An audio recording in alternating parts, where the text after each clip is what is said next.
In the last 30 hours, De'Aaron Fox has scored a total of 109 points.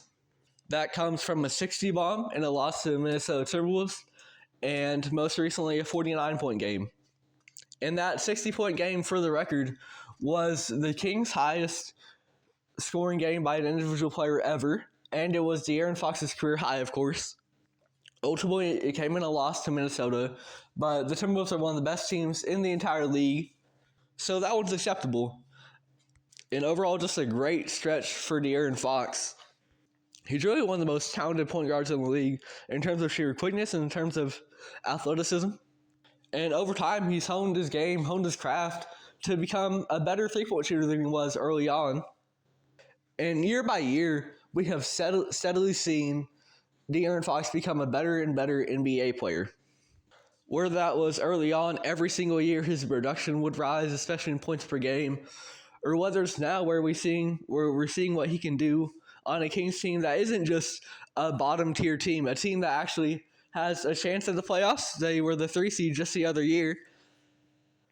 And so now we're seeing what he can do on a team that actually has aspirations. And De'Aaron Fox is not failing them. He's been great for Sacramento. He's never truly had a bad season in the NBA, and he's just got better as time goes on, whether that is production-wise or whether it's just his impact on the team on winning basketball. They bring in DeMar DeRozan, for example. That is not a rebuild move. That is a move that says, hey, we like what we have with our roster right now. We like what we have with De'Aaron Fox and Domantas Sabonis. And we want to take that to the next level. We want to be an even better team. We were the 3 seed 2 years ago.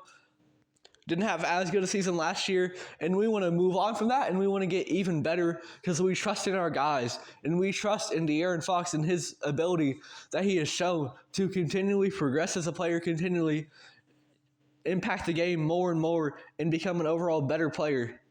That is what De'Aaron Fox has done, and the floor wasn't even that low. He's always been a pretty good NBA player, but year by year, it seems he's just consistently leveled up and become even better. And that's really impressive in a league of stagnation, in a league of plateauing, especially at the point guard position. They might just kind of settle into a spot as a guy that doesn't do much on defense, a guy that might decline a little in the playoffs, a guy that might be a little bit inefficient. So often, so many point guards in the modern NBA, they just fall into that trap and become a decent NBA point guard, and they just get stuck at that. And they can't break through to the next level and become properly efficient. And in a guy like De'Aaron Fox's case, right, that efficiency might be from the three-point line. But this is another example. He has shown that he has what it takes to improve. He has the desire, the will, the drive to improve because he has become a better three-point shooter.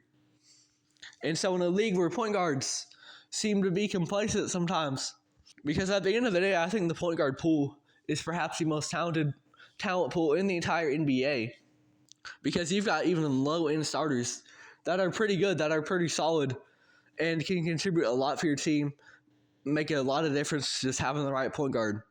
But the great ones, the ones that set them apart, are the ones that do consistently improve, that continually advance their game, become better in areas that they might be lacking previously, and overall just contribute to winning basketball. And that is what De'Aaron Fox has done. And the 60-point game, the 49-point game, those just highlight that. They highlight his consistency and his improvement and growth,